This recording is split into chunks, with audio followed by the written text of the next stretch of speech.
রাখার তাগিদে এই পরোটা তৈরি হয়। কাঁচা করি না, কাঁচা করলাম পুরো কাঁচা, দেখো দেখছো পুরো কাঁচা। তো বিশ্ববিখ্যাত ঘাম পরোটা, ফোন পে পড়ে মানে ফোন পে পরোটা কোন হিসেবে দেয় কি জানি। তো ঘাম পরোটা মনে করো ওনার পরোটা বিশ্ববিখ্যাত। তো আজকে বিশ্ববিখ্যাত পরোটা থাকার একটা ভিডিও আমার একজন ফলোয়ার্স পাঠিয়েছে। তো উনি ওনার কি এক্সপিরিয়েন্স, তা ভিডিওটা আমরা দেখো পুরো শেষ অব্দি। উনি কি বললেন, আমার কথা না ওনার কথা শুনে নেবো কেমন হয়েছে বাঘাযতীন পরোটা, তো দেখবো। ঠিক আছে, এনিওয়ে সো এখান থেকে আমার বাড়ি থেকে তোমরা সবাই নাম শুনেছো নিশ্চয়ই, ফোন পে পরোটা। হ্যাঁ, আমি ওকে পাগলা অরুণ বলি। যাই হোক, অরুণদার পরোটা রোজই ভাবছি যে যাবো যাবো যাবো। আজকে আমার একটা লোককে পাঠালাম, ছেলেটাকে দিয়ে বললাম যে এত পরোটা নিয়ে এত একটু খাওয়া যাবে দেখি। তো বিশ্বাস করো আমি তার জন্য বললাম, ওই যে বলে না বিশ্ববিখ্যাত এই সেই পরোটা, তুমি বিশ্বাস করো এই হচ্ছে কালার দেওয়া ঘুগনি।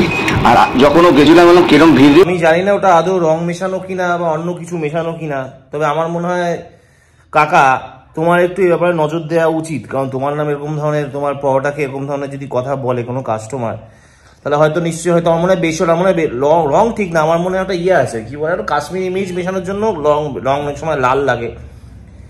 তো যাই হোক, আমি বলবো ঘুগনিটা তোমার যাচাই করে দেখা উচিত। তুমি তোমার বিখ্যাত পরোটা বলছো, বিখ্যাত পরোটা খেয়ে কেউ ওরকম রিভিউ বলবে কেন? আমার কাছে সেটাই খারাপ লাগলো। তাই বলছি কাকা একটু তাহলে কাশ্মীরি মির্চিটা কম দাও, রান্নাটা তোমার ভুল ভাল আছে। কাশ্মীরি মির্চি কম দেবে, তাহলে এত লাল লাগবে না। বেশি লাল লাগলে লোকে ভাববে তুমি রং মিশেছো ঘুগনিতে। দেখেছো এই একজন কাস্টমার খেয়ে এরকম ভুল ভাবলো। এগুলো কেন করছো কাকা? একটু মাথায় রাখতে হবে। এত বড় বিখ্যাত পরোটা চাঁদে চলে যায়, চাঁদে এলিয়েনরা খেতে আসে, আর তুমি এরকম খাওয়াচ্ছ যে ভাবছে রং করা আছে। আমার যতদূর সম্ভব রং করা পরোটা উনি দেবেন না, কারণ উনি এইটুকুনি মাথায় বুদ্ধি আছে। অন্য রং ক্ষতিকর, কিন্তু কাকা ফোনপে কাকার রং ক্ষতি হবে না, কারণ ফোনপে কাকা কাঁচা করি না, কাঁচা করলে আমার কিউরিসিটি লাগে, এবি গ্যারান্টি। দেখছো পুরো কাঁচা, দেখো এটা নাকি কড়া ভাজা। হ্যাঁ, কাঁচা পরোটা। আর এর রিভিউ দিলাম তার জন্য, এটা টেস্ট মানে আমাদের পাড়াতে যে নর্মাল একটা পরোটাওয়ালা ভাজে, মানে আমি বেহালায় যেখানে থাকি সেখানেও দাঁড়াতে হয়। এখানে এখন যা পরোটা নাকি চাঁদে মঙ্গল গ্রহে বিক্রি হয়, তার পরোটা খেয়ে একজন দাদা বলেছেন যে পুরো কাঁচা নাকি ভিতরে।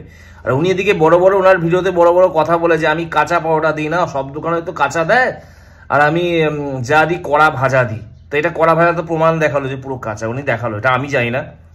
তো যেহেতু উনি দেখেছে, এখানে আমি ভালো খারাপ কোনো মন্তব্য করব না। তো আমি একটা কথাই বলবো, ফোনপে দাদাকে আমি একটা কথাই বলতে চাই, দাদা আপনি একটু ভাট বকাটা বন্ধ করুন। আপনি চুপচাপ ব্যবসা করুন, আপনি ভাইরাল হয়েছেন ভালো কথা, কিন্তু ভাট বকান একে ছোট করা ফোনপে পরোটা আমি বিখ্যাত, আমার মুখ দেখে অমুক হয়েছে, আমি আপনার পরোটাকে কোনো খারাপ বলবো না, কারণ আমি খাইনি যেহেতু আমি সেটাকে নিয়ে কোনো মন্তব্য করবো না। কিন্তু একজন কাস্টমার তার মতামত জানালেন, উনি ঘুগনি রং বলেছে, ঘুগনি থেকে রং মেশাতে আমি একটা ভিডিওতে দেখলাম, কাকা নিজেই বলেছে ঘুগনিতে উনি রং মেশায়, কিন্তু সেই রং নাকি ক্ষতি করে না।